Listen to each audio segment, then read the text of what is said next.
Assalamualaikum warahmatullahi wabarakatuh.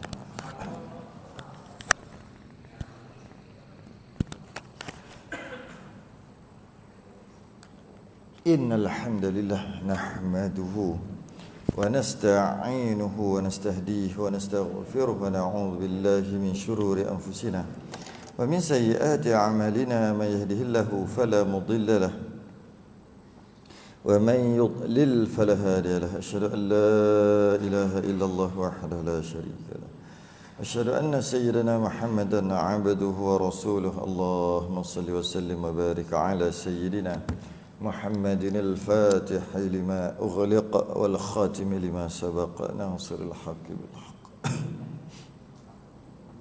والهدي إلى صراطك المستقيم صلى الله عليه وعلى آله وأصحابه حق قدره ومقداره العظيم اللهم نور بالكتاب بصري وأطلق بلساني اشرح بصدري واستعمل به جسدي بحولك وقوتك فإنه لا حول ولا قوة إلا بك سبحانك لا علم لنا إلا ما علمتنا إنك أنت العليم الحكيم ولا حول ولا قوة إلا بالله العلي العظيم Amma ba'd. Alhamdulillah kita rafa'kan kesyukuran dan terima kasih kepada Allah Taala. Dapat kita sambung kitab perukunan dalam membahaskan fasal syarat sembahyang, syarat sah sembahyang. Dalam membahaskan berkaitan dengan syarat sah sembahyang.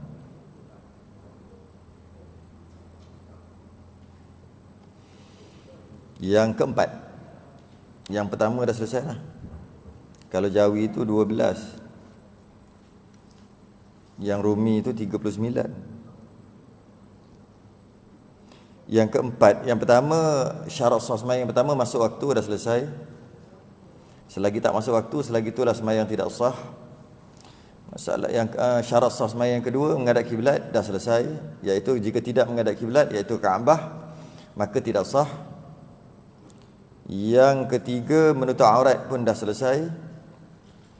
Jika tidak menutup aurat maka tak sah sembahyang. Masuk kita yang keempat. Qala al-musannif rahimahullahu taala wa nafa'ana wa iyyakum bi'ulumihi fid darin amin ya rabbal alamin. Dan yang keempat suci daripada hadas besar atau kecil. Suci berhadas besar maksudnya suci pada hadas besar maksudnya tidak berjunub, tidak haid, tidak nifas. Maka jika begitu, mana dia sucilah daripada hadas besar. Tidak berjunub, tidak haid, tidak nifas. Atau hadas kecil, suci daripada hadas kecil, maksudnya berwuduk. Jika tidak berwuduk, batal wuduk, bermakna dia sedang berada dalam hadas kecil. Apa maksud hadas? Apa maksud besar? Apa maksud kecil? Hadas ni amrun i'tibari, perkara yang tak ada. Dia tak ada, dia tak macam najis. Najis ada. Kalau tepek kena kat baju wajib basuh. Tepek kena ada kat kulit wajib buang. Dia panggil najis tu ada. Jika ada di badan maka tak sah sembahyang, kena buang benda itu, iaitu najis. Memang ada. Mana najis kena suci daripada badan, dekat badan kita dan pakaian tak boleh ada najis. Dan najis itu ada. Tak sama dengan hadas. Hadas tak boleh di badan, kena angkat. Tapi hadas tu tak ada. Hadas tak ada. Dia amrun i'tibari. Dia faham-faham je. Mana ada? Kalau kena tai ayam kan, bong, stepek kan. Oh ada. Satu lagi kalau jatuh sekalipun bau, ada. Bau, warna atau rasa atau dia tu ada. Itu najis. Ada kat badan tak sah sembahyang. Hadas tak ada. Dia tak ada di luar. Nak cari tak jumpa. Cari mana hadas? Jumpa? Tak jumpa. Tak jumpa. Yang ada apa? Tak ada. Tak ada apa-apa. Tapi tak boleh sembahyang. Kalaulah ada najis, puas hati lah. Tak boleh sembahyang sebab ada najis. Lepas buang tu baru sembahyang. Ini hadas mana ada? Dia panggil ada dalam kepala je. Amrun i'tibari. Benda yang dalam kepala je. Contoh macam kipas helikopter ni pusing. Kan? Pusing. Dia pusing. Pusing mana ada? Ada pusing. Yang ada kipas, bukan pusing. Macam yang ada kipas bukan pusing. Pusing mana ada? Buah kelapa jatuh.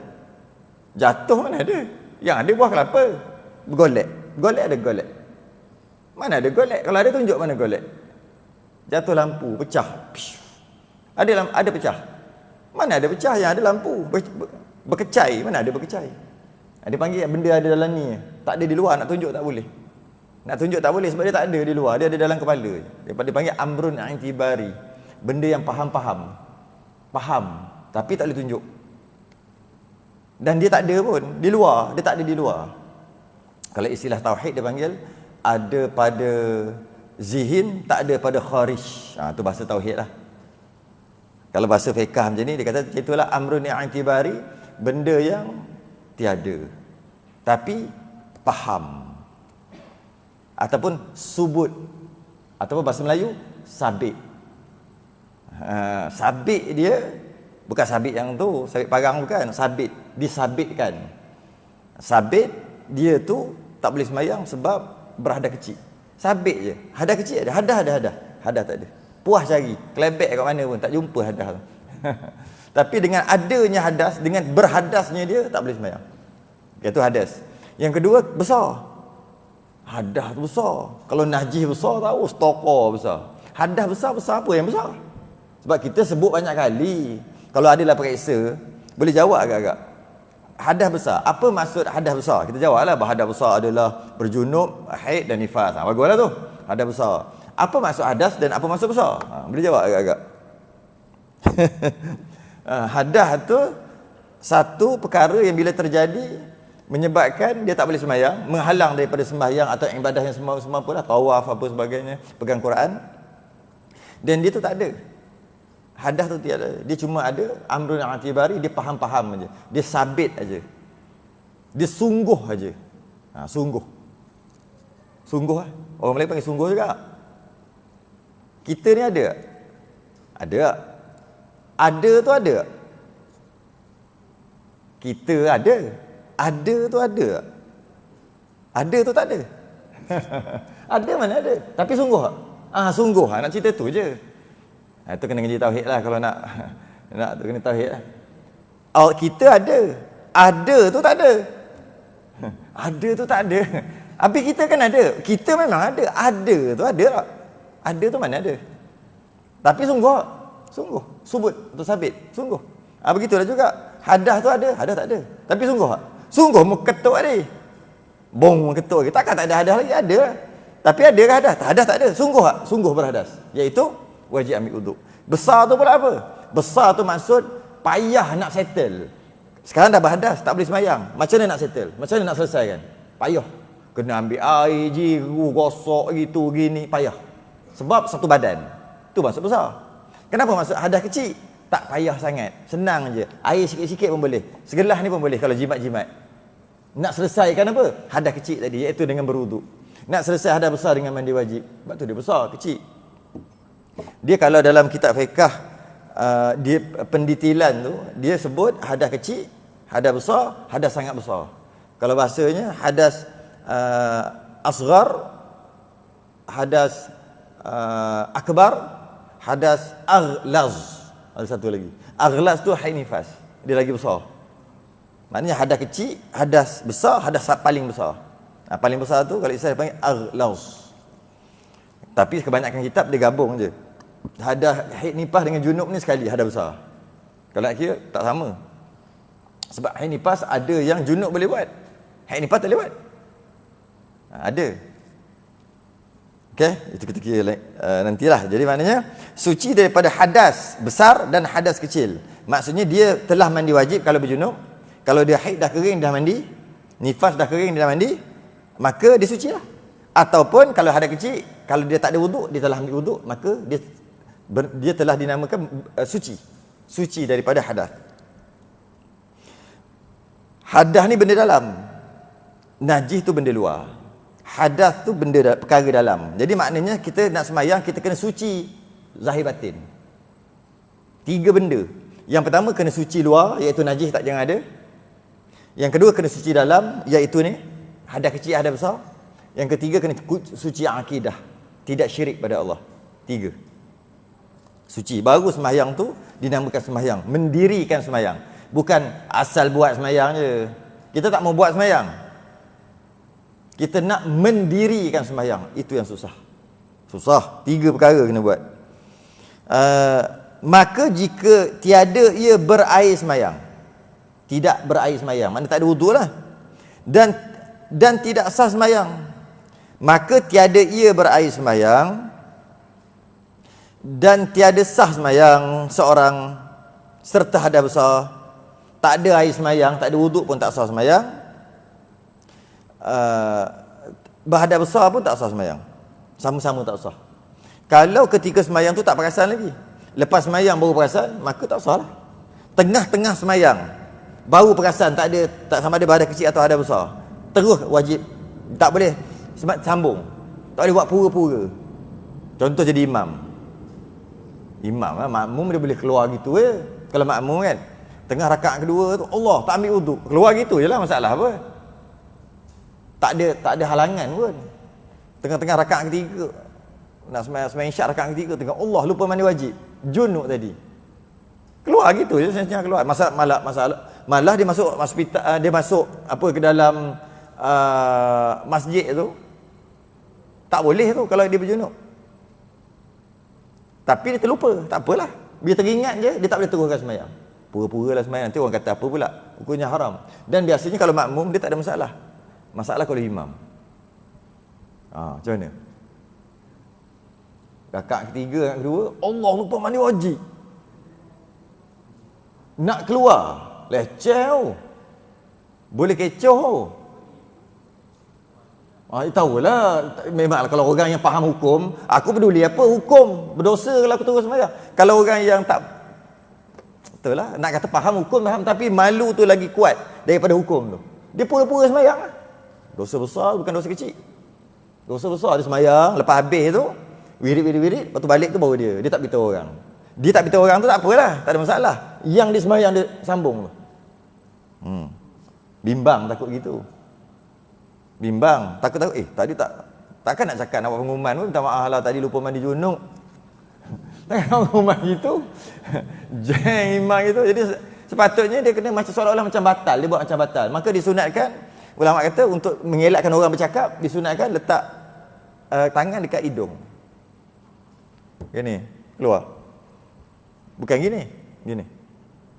Tutup gini. Sunat tutup. Supaya orang tak bercakap. Kalau pergi keluar gitu takut orang bercakap. Benda orang cakap. Ketuk lagi imam ni, ketua umur. Dia ada orang bercakap lah. Lepas apa nak ganti depan tu pula? Tak ada orang ganti. Buat kan dia jadi masalah. Kalau gini orang kata apa hal lah. Orang tertanya-tanya. Tak apa lah, cukup lah. Atau mungkin orang kata darah, hidung darah kot, lepas tu tutup gini. Tak kira lah orang nak cakap apa, tapi dia tidak menjatuhkan maruah. Maka disunatkan tutup hidung. Dalam kitab boleh sunat tutup hidung. Kalau salah faham, dia tutup hidung gini. Bukan tutup gini, tutup gini. Gini apa? Orang akan tak apa, ada benda tu. Ada benda. Okey. Kalau dia teringat, katalah 3 hari lepas baru teringat, masa dia sembahyang tu tak ada wuduk atau tak mandi wajib lagi, wajib qada. Walaupun dia teringat setelah 3 hari, 4 hari, setahun, 10 tahun sekalipun. Tak kira lah. Bila teringat aja tak wuduk, dia wajib qada. Tak ada wuduk atau tak mandi wajib. Saya pernah kenal seorang ni, dia pergi Mekah umrah dengan isteri dia, duduk satu bilik. Orang lain duduklah sama-sama, lelaki, perempuan. Di Malaysia ni lagi lah, maksudnya ambil tu. Tak, dia nak package yang tak nak yang tu. Dia nak package yang suami isteri. Mahal sikit kan, nak tak kira. Sampai dia kata dia berjunub. Dah lagi sampai Mekah. Lepas tu dia terlupa nak mandi. Isteri dah mandi, dia pergi tawaf. Tengok benda-benda pelik jadi. Mujur tak sengaja, tak berdosa. Cuba jadilah benda-benda pelik gitu.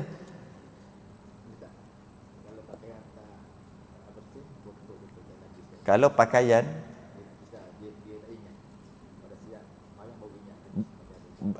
najis ada dekat pakaian. Najis tu maksud macam tai ke macam itulah. Dia tak bersihkan. Yalah dia tak ingat lah, tapi masa dia tak ingat ada di baju dia. Dia sembahyang, lepas sembahyang baru dia teringat ada najis di baju dia. Tak sah sembahyang. Masa kena ulang balik, kalau ada waktu dia panggil ulang, kalau tak ada dah habis waktu dia panggil qada. Kalau ada waktu lagi panggil ulang lah, tak panggil qada. Qada apanya? Kalau macam tadi sekarang, tadi maghrib tadi ada masalah lah, ada najis. Air kencing anak, baby kecil, dia kencing terlupa kat jubah. Pakai pula hari ni, baru teringat. Sekarang ni dia tak panggil qada lah sebab ada masa lagi. Dia panggil ulang. Tapi kalau ingat nanti pukul 9, dia panggil qada. Tak berdosa, tak berdosa. Rufi'al qalam an thalath. Tak ditulis 3. 3 golongan yang tak ditulis. Orang yang tidur sehingga dia terjaga, tak ditulis. Kalau dia buat dosa ketika tidur pun, masuk mengigau lah. Malah dia cerai bini dia pun, talak 3 pun tak jatuh tengah tidur. Sebab dia angkat qalam, dia angkat pena 3 golongan. Antaranya orang lupa. Orang tidur dengan orang lupa dan orang mabuk. Bukan mabuk minum, maksud dia mabuk. Maka tak ditulis dosa. Jadi terlupa, tak ditulis dosa lah. Lepas ingat tu kena selesai cepat-cepat. Makmum kena qada juga? Tak. Dia gini, kalau makmum dia panjang sikit lah nak ceritanya. Kalau imam berada kecil atau berada besar, dia kaedah dia gini. Jika masalah imam batal ni, masalah imam batal, adakah makmum kena qada ataupun tidak? Bukan imam batal. Imam kalau dia tengah-tengah semayang tiba-tiba batal, kentut, yang lain ganti, itu selesai, tak ada masalah. Itu tak ada masalah. Ini kalau imam tak ada wuduk atau imam berjunub. Dan dapat tahu tu bila habis semayang. Tu boleh jadi. Kalau tengah semayang dapat tahu, dia belah, orang lain ganti, selesai lah. Ataupun masing-masing semayang masing-masing, selesai lah. Ini dah habis dah tu. Adakah makmum wajib qada? Ambil kaedah lagi senang daripada ambil jawapan. Ambil jawapan dapat satu je, baik ambil kaedah. Letak kaedah ni kat semua masalah.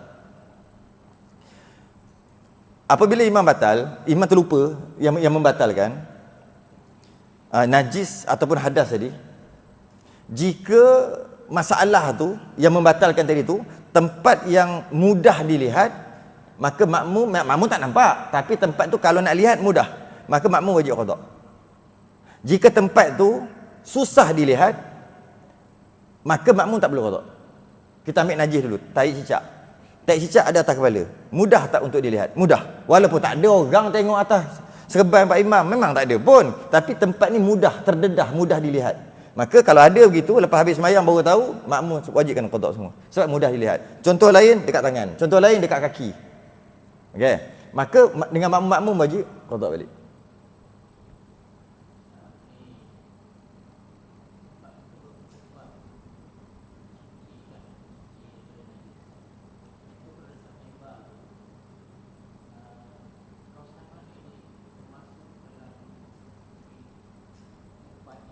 Tempat yang mesti disuci ketika khutbah. Tapi sebenarnya saya tak habis lagi jawab tu. Ya. Satu lagi kejap. Tapi saya faham kan soalan tu. Itu kalau tempat apa tadi? Tempat yang zahir. Walaupun memang makmum tak nampak, makmum belakang mana nampak. Tapi oleh kerana tempat najis tu tempat zahir, maka makmum sekali wajib qada. Kalau dia tahu, kalau tak tahu selesai. Maknanya imam wajib bagi tahu lah. Imam wajib bagi tahu, dan kalau yang dah balik tu kira selesai lah. Dah tak tahu sampai kiamat. Takkan nak salah kan? Tak tahu sampai kesudah, tak tahu. Kalau tahu, wajib sembahyang balik. Jika najis tu tempat yang tersorok, maka tak wajib qada. Contohnya tahi cicak dalam poket. Tadi tahi cicak luar poket kat sini. Ni tahi cicak dalam poket. Maka makmum tak wajib qada. Sebab tempat dia tersembunyi. Contoh lagi, air kencing kering dekat kain imam. Maka wajib qada tak makmum? Tak wajib qada. Sebab benda tu mana? Tersembunyi. Dia bukan mesti makmum nampak atau tidak. Tempat aja. Termasuklah hadas. Nampak hadas? Imam junub nampak atas kepala. Tak ada step. Berjunub. Tak ada tulis pun atas kan. Hadas kecil. Tak ada tulis pun. Maka benda tu tersorok. Maka makmum tak payah qada. Dia jawab. Dia tengok tu. Kalau ada tahi lembu ada sikit dekat jubah imam bahagian lutut. Sikit je tahi lembu besar ni. Memang siapa nak tengok lutut imam. Bukan di dalam kat lutut. Bukan kat dalam, kat luar. Dekat jubah luar, wajib qada semua.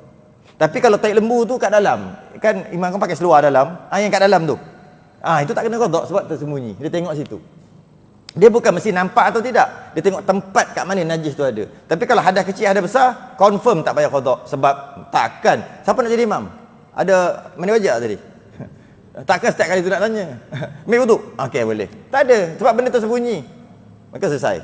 Habis ya? Kalau ada lagi. Kalau lepas sembahyang tiba-tiba imam dia bagi tahu lah dia batal sembahyang tapi dia salam lah. Orang lain makmum pun ikut salam lah. Oh, dia bagi tahu dia batal tadi ya. Dia kena najis lah. Sembahyang dia tak sah lah.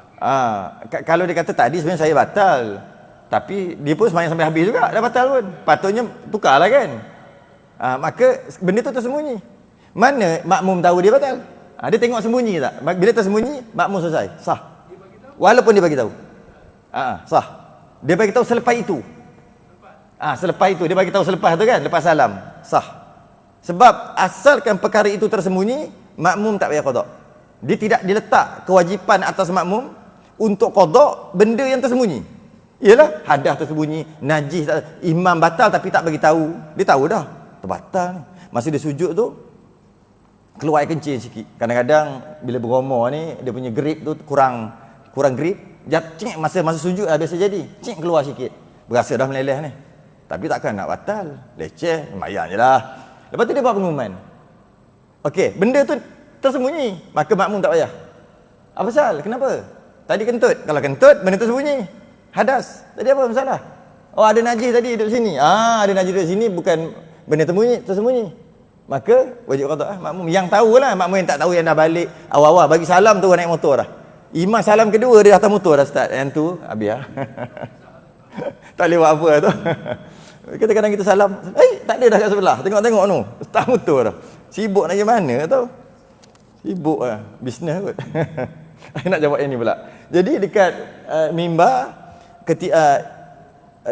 ketika membaca khutbah di mimbar, ketika baca khutbah dia seperti semayang. Itu dulu. Ketika baca khutbah Jumaat khutbah raya, khutbah minta hujan, istisqa, khutbah raya, khutbah gerhana, sunat aja. Ada perkara ni. Tapi kalau khutbah Jumaat wajib, iaitu macam semayang, kena ada wuduk, kena suci pada najis dan sebagainya, kecuali tak menghadap kiblat lah. Tak boleh menghadap kiblat. Tutup aurat dan sebagainya. Okey, jadi dia tiba-tiba tak ada wuduk, maka dia wajib berhenti dan ambil wuduk, naik balik. Tu, kalau bab wuduk lah. Najis, dia wajib suci najis, badan, pakaian dan tempat. Badan kita tahulah, badan tak boleh ada najis ketika khutbah. Tiba-tiba nampak dekat tongkat tu biasa ada tahi cicak, pok jatuh, kena stop, tunggu kejap, jaga saya datang balik, jangan ke mana-mana. Apa hal pula ni? Kena pergi turun, basuh-basuh, sambung balik. Kalau dekat tongkat, bila pegang tu, kat tongkat tu, pegang tongkat tu, dia dikira menanggung, maka tak boleh. Kat tongkat tak boleh ada. Dekat lantai, tempat mana yang dia, tempat mana, kawasan mana yang bersentuh dengan badan dia, dengan kaki lah maknanya, dengan badan dia, dengan kaki, dan dengan baju, kalau ada jubah dia, yang bersentuh semua. Itu dia panggil tempat sembahyang. Walaupun dia tak sembahyang kat situ, tapi dia panggil tempat sembahyang, yang mana bersentuh badan dia mana-mana ataupun pakaian dia. Kalau ridak dia pop jatuh. Ni pun wajib. Kalau kat bawah ni wajib suci.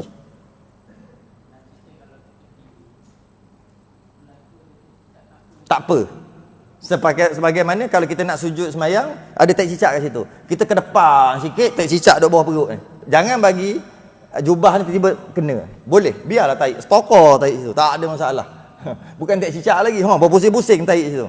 Relax je, tak ada masalah. Macam tu juga kalau orang dulu semayang dekat, apa dia panggil, dekat tempat buat padi tu, lepas tu ada tempat berteduh, apa dia panggil tu?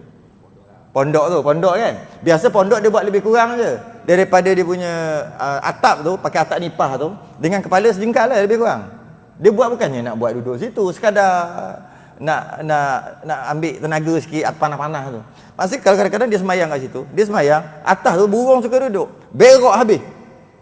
Sedangkan kalau tengok, alah, sejengkal lagi nak kena tahi yang ada dekat atap dia tu, tak ada masalah, selagi tak kena. Kat bawah pun sama juga. Tengok tahi, pakcik elak, elak tepi sikit, janji tak kena, tak apa, walaupun ada di situ. Macam tu juga khutbah. Tapi yang bahayanya dekat lantai tu, dengan dekat cicak suka sangat berak situ. Kalau kita pegang tu, tongkat tu kat atas, suka dia berak situ. Dia nak bagi tak sah lah khutbah, itulah jahat. Dan bila khutbah tak sah, sembahyang Jumaat pun tak sah. Memang teruk, memang bukan benda kecil. Kalau 1000 orang sembahyang, 1000 orang semua tak sah. Sebab khutbah nak sah sembahyang Jumaat, kena sah khutbah. Nak sah khutbah, orang yang baca khutbah mestilah suci daripada ada kecil ada besar, dan suci daripada najis. Tiba-tiba ada najis. Jadi kena memang mimbar tu memang kena hati-hati. Kalau kadang-kadang orang jemput juga dulu-dulu lah. Sekarang tak mau dah. Orang jemput juga macam khutbah. Kita pergi tu, kita pegang Allah. Berdebu. Nak bagi tahu tak lap pun kat situ. Tapi tak apalah, tak ada najis. Tapi cubalah bayangkan kalau macam tu punya debu, mesti kalau ada tek-tek cicak ke ada, tak tahulah. Tengok juga. Kadang-kadang dekat kursi kita duduk perak. Okey lagi. Masa bangun nak semayang tu, luruskan saf, ada makmum kata belakang tek cicak. Maknanya kat atas tadi lah kita duduk atas kursi. Maknanya khutbah pun tak sah. Yang tu pernah jadi. Pernah jadi yang tu.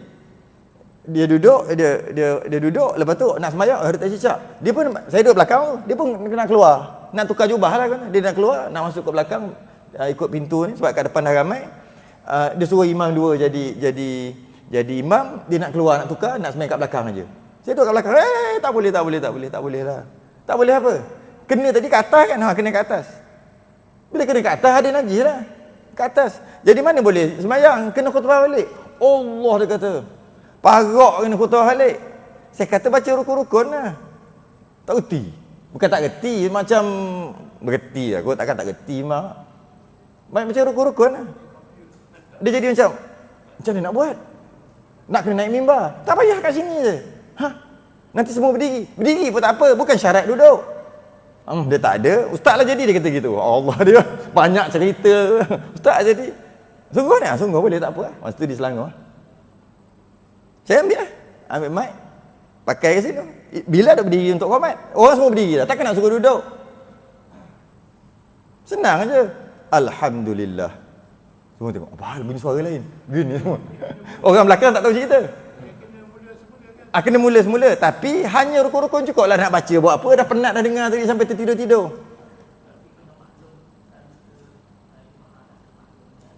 Tak, maklum buat apa? Maksudnya? Yang pelik tu ialah, kalau dari sudut pelik kena maklum. Dari sudut hukum tak apa tu maklum. Cuma kalau dari sudut keharmonian keadaan, kena maklum lah. Tapi tak maklum masa tu. Tak terfikir benda baru, bukannya kita fikir nak jadi. Tiba-tiba kita cerita banyak, ada hollow ambil semua. Macam mana? Macam hari tu dekat Tanjung Api bersama tu kat situ. Tiba-tiba imam tak keluar suara. Tak ada suara. Dia tengok kita, hollow itu, main hollow gitu. Ingat. Terpaksa, takkan orang semua tengok, takkan. Itu kalau tak biasa tu rasanya tak boleh bangun tu. Senggugut terus situ. Tengah-tengah komat dah. Tiba tak boleh keluar suara. Allahu Akbar tak boleh keluar. Tanjung Api. Saya mengajar Tanjung Api kuliah Jumaat 12.30 sampai pukul 1 lebih tu kan. Tiap-tiap minggu. Dah sama lah macam tu. Benda-benda yang jadi gitu. Akhirnya ambil lah. Saya tak terfikir pun nak maklum kan. Tapi memang agak pelik lah. Jujur pelik, tak adalah wahara. Dia lah pelik. Alhamdulillah. Kata macam ni. Dekat-dekat. Alhamdulillah. Semua dengar. Allahumma salli wa sallim ala Muhammad. Ittaqullah. Saya duduk bawah. Cukup lah. Duduk bawah. Sila. 1, 2, 3. Tak payahlah saya doa. Nak semayang ni. Bangun balik. Alhamdulillah. Allahumma salli wa sallim ala Muhammad. Ittaqullah. Kul huwallahu ahad. Apa benda ni orang tengok belakang. Kul huwallahu ahad. Lepas tu saya ingat nak suruh qomat dah. Terlupa pula. Sebab ada sultan kan. Sebab sultan tu tak ada dalam rukun. Tapi ada dalam undang-undang. Bacalah sultan sikit. Tak sampai 10 saat je kot. Kesejahteraan sultan. Lepas tu okey dah. Qomat. Allahu Akbar. Seminit je. Seminit je. Jadi kena buat gitu lah. Dia nak keluar. Imam nak keluar je terus. Nanti imam dua jadi. Tak boleh. Begitu je. Itu je rukun yang wajib. Yang kita dengar sampai tertidur-tidur tu. Yang wajib tu aja. Alhamdulillah. Allahumma salli wa sallim ala Muhammad. Ittaqullah. Itu untuk yang pertama. Duduk pun juga adalah rukun. Kena duduk. Syarat sah khutbah. Duduk. Paling-paling pun kadar tama'aninah. 2-3 saat lah. Bangun balik. Ulang balik. Alhamdulillah. Allahumma salli wa sallim ala Muhammad. Ittaqullah. Satu ayat Quran yang memberi faham. Inna a'tainakal kautsar. Dah. Lepas tu Allah maghfir lil muslimin wal muslimat Lepas tu dengan doa sultan, itu sebab undang-undang kita. Nah, kejap je, seminit je. Lepas tu semayang lah. Takkanlah baca pada awal. Sidang Jumaat sekalian naik. Allah, aku nak pergi kerja ni. Tapi tak nak kiranya salahnya, dia pergi keluar, dia suruh imam dua jadi. Kita dekat belakang mana boleh. Sebab kalau mu je tak sah, okey. Ni dengan aku duduk belakang tak sah. Itu tak mau tu. Kalau tidak, saya tak campur. Nak campur benda. Dengan kita tak sah. Alah, tak boleh semayang, dia dah tak sah. Aku nak kena keluar, nak pergi masjid lain. Itu yang terpaksa cakap. Cakap banyak pula. Ambil dia bagi. Okey.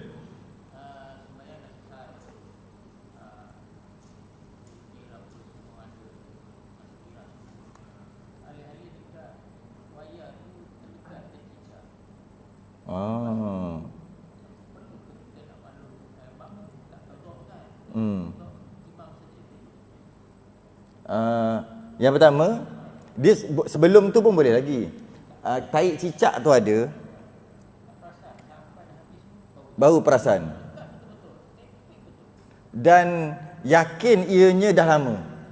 Boleh jadi tak dia antara kita salam,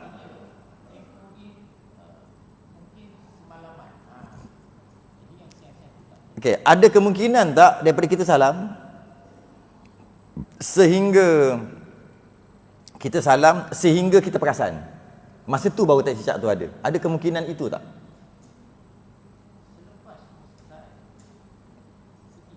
Itulah saya kata. Taik cicak ada kat situ. Kita tak tahu pukul berapa. Kita macam boleh tuduh dia je. Ni pukul 7, ni pukul 8, ni semalam, 3 hari lepas. Tuduhan aja.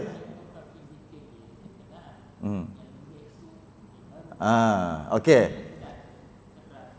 Okey, kaedahnya jika ada kemungkinan di antara kita sedar, kita sedar tu, sedar bila ada taik cicak tu, kita di antara tu ada kemungkinan dia baru kena, maka tak wajib qada semua orang. Dia kena yakin memang taik cicak tu jadi masa aku semayang. Ada masa tu, sama ada sebelum semayang atau tengah semayang, baru dia batal. Kalau masih lagi ada kemungkinan dia jadi itu bila? Lepas salam, baru dia ada. Oh, tak ada kemungkinan ni. Kalau tak ada kemungkinan, tak apalah. Saya nak bagi kaedah dulu. Ada kemungkinan tak begitu? Adalah kemungkinan kecil. Walaupun kemungkinan kecil, semua tak payah qada. Maknanya, kita nak kata benda tu batal, dia kena yakin. Kita tak boleh kata benda tu batal dengan agak-agak. Tak boleh. Aku rasalah, tak boleh. Dia kena yakin bahawasanya batal, baru jadi batal. Jadi sekarang ni keyakinan tu ialah memang kita yakin. Cuma ada kemungkinan tak taik cicak tu kena waktu kita dah salam sehingga kita sedar. Kita salam hingga sedar, lebih kurang dalam 10 minit ada kot. 15 minit. Itu je kita salam dan kita sedar ada taik cicak. Boleh tak kemungkinan taik cicak tu baru jatuh kat situ? Sebab kita kata kemungkinan ada, dan kita boleh akan cakap juga kemungkinan juga sebelum tu. Kemungkinan juga selepas kan? Ke macam ni? Ke yakin bukan selepas? Mesti punya. Ada CCTV. Cicak mana berak? Maksudnya keyakinan tu.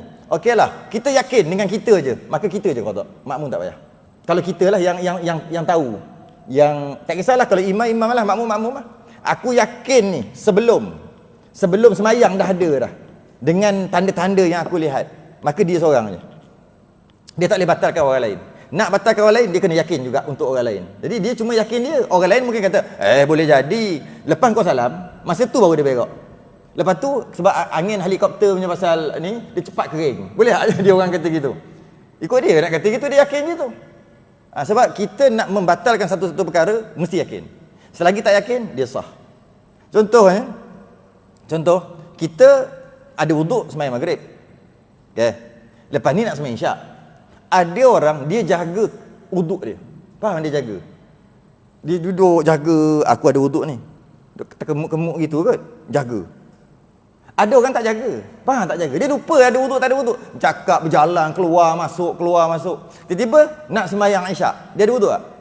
Ni dia tak jaga. Kalau dia sentiasa jaga, duduk jaga, kita tahu dia memang ada, yakin dia ada. Ini dia tak jaga pun. Faham maksud tak jaga tu? Dia tak fikir. Kadang-kadang mungkin saya bagi contoh lah. Habis tu dia keluar, naik motor, pergi ada nak beli nasi ke apa, hantar balik rumah, singgah tengok berita dulu. kuliah dengan berita, berita lagi penting. Okey, tengok berita. Buletin utama, penting ni. Oh, nak azan ni? Jap. Nak habiskan cerita ni, baru tu buat azan. Pergi tengok berita sikit. Pergi sana pula. Isteri kata, bang, dekat dapur tu ada makan. Oh, makan dulu. Okey, keluar, nak sembahyang. Dia ada wuduk tak? Masa maghrib tu ada. Nampak? Nak kata tak ada, kena yakin. Tadi aku tersentuh dengan isteri. Tadi lalu selisih dengan isteri tadi. Ada rasa angin-angin ni. Tak ada. Ada wuduk lagi. Tadi masa naik motor, ada nyengging sikit macam nak ketuk. Ada yakin tak? Tak yakin. Ada juga. Dia nak bagi point apa? Selagi tak yakin, selagi tu tak ada masalah. Yakin baru boleh batalkan sesuatu tu. Was-was, syak tak boleh membatalkan sesuatu. Kalau kita sendiri yang yakin, kita tak boleh batalkan orang. Hanya kita aja. Nak azan? Azan. Alright, kita azan dulu. Lepas tu kita sambung.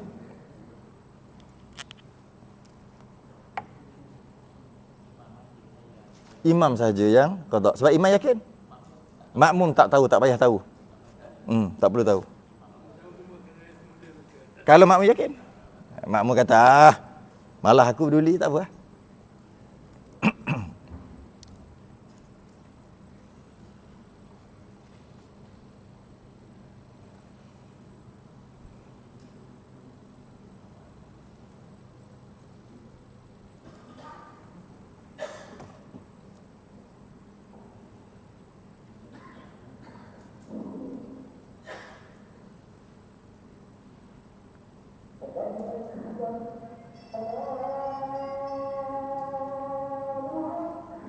Allah.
La haula wala quwwata.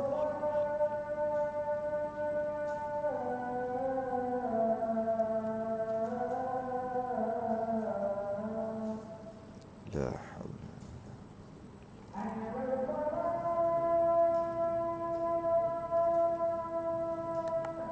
La haula wala quwwata.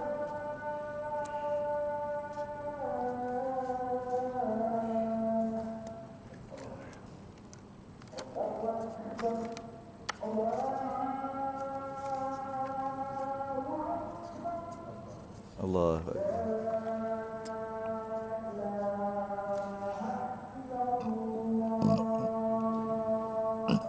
La ilaha illallah Muhammadar Rasulullah sallallahu alaihi wasallam. Allahumma rabb hadhihi al-'umdati at-tammah was-salatu wa-salamu ala Muhammadin was-salatu wal-fadilah wasyarafa wad-darajata al-'aliyata ar-rafi'ah. Innaka la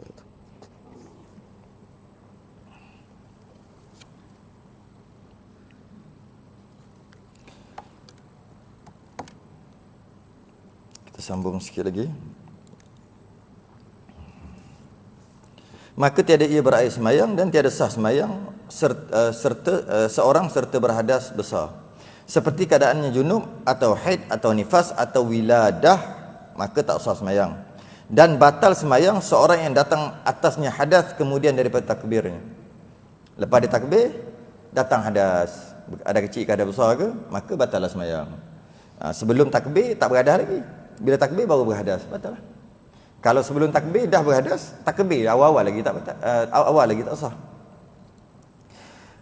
Yang kelima, suci daripada najis yang tiada dimaafkan daripada badannya dan pada kainnya, pakaianlah, dan pada tempat sembahyang dengan najis yang demikian itu salah satu daripada 3 tempat tu. Najis tak boleh ada dekat badan, pakaian dan tempat.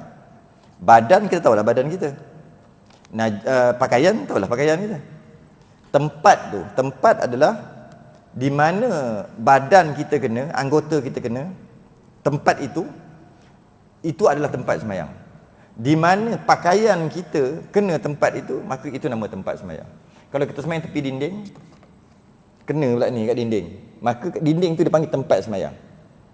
Jadi maka kat dinding tu tak boleh ada najis. Dekat dinding tu lah, dekat atas tak apa. Jangan bersentuh secara direct dengan najis pada tempat sembahyang. Sama ada kita pijak ataupun jubah kita, kalau orang perempuan pakai kain telekung, kain tu kan luar apa sejadah besar ni je. Sebab kain telekung dia besar, kain dia besar, dia sampai terkeluar daripada sejadah. Luar daripada sejadah tu pun dia panggil tempat sembahyang. Najis tu dekat luar tempat sembahyang. Aku sejadah aja. Tak. Tempat yang kena pakaian, kena badan, itulah tempat sembahyang. Walaupun dinding sekalipun. Kena suci daripada najis. Direct. Bangkai semut dalam kocek. Adakah dia sah tak sembahyang? Dalam poket kan. Kalau dalam kitab Taurat, dia tak bagi contoh semut. Dia bagi contoh sayap kelkatu. Tapi sama je lah. Sayap kelkatu lagi ni, sebab semut tu seekor juga. Ada kepala, ada kaki. Ini sayap aja. Tak usah. Maka yang pakai baju 3 ni, kalau saya ingat orang-orang dulu, tok-tok dulu, tok wan dulu, tok ki dulu, bila nak pakai baju Melayu dia tu, dia terbalik kan, dia kibah dulu. Sebab takut-takut ada sayap kelkatu, takut-takut ada semut, takut-takut ada kumbang, apa-apalah binatang dengan serangga. Selai bulu kucing dimaaf bagi pembela kucing. 1, 2, 3 tak maaf. Dia banyak je gini, dia bukan 1, 2, dia gini. Banyak tak maaf, sikit maaf bagi pembela kucing. Pembela kucing aja. Yang bukan bela kucing, tak satu pun tak maaf. Pembela ni maksudnya dia bagi makan. Dia bagi makan, kira dia bela lah.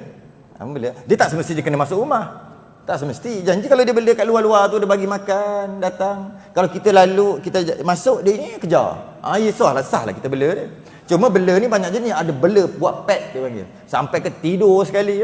Mandi, tuan dia mandi sehari sekali. Kucing mandi 3 hari sekali. Yang buat pet tu. Mahal tu. Enjek dia pun mahal, dia punya enjek tu. Bubuh ubat tu, ubat ni. Makanan dia, Allah. Makanan lagi mahal pada tuan. Tuan makan Maggi. Kucing makan. Itu dia buat pet. Itu cara dia bela. Ada orang lepas dalam rumah gitu je. Yang ni boleh masuk. Sebab dia bela. Ada orang dia tak bagi masuk rumah. Dia luar. Ada orang dia kurung aja. Saya duduk kat tu. Kadang-kadang dia nak bela kat situ, mana boleh kita duduk bertingkat-tingkat. Nak bela juga kucing, dia kurung. Miau. Serabut kita dengar. Ada orang bela cara tu. Macam-macam cara bela. Ada bela, dia bagi makan, pakat-pakat datang rumah dia. Biar kata malaikat rahmat turun. Adanya binatang-binatang tadi tu duduk berkeliaran, maka dia berzikir. Dia miau-miau tu zikir daripada Allah. Maka malaikat rahmat turun. Biar sejuk sikit rumah aku.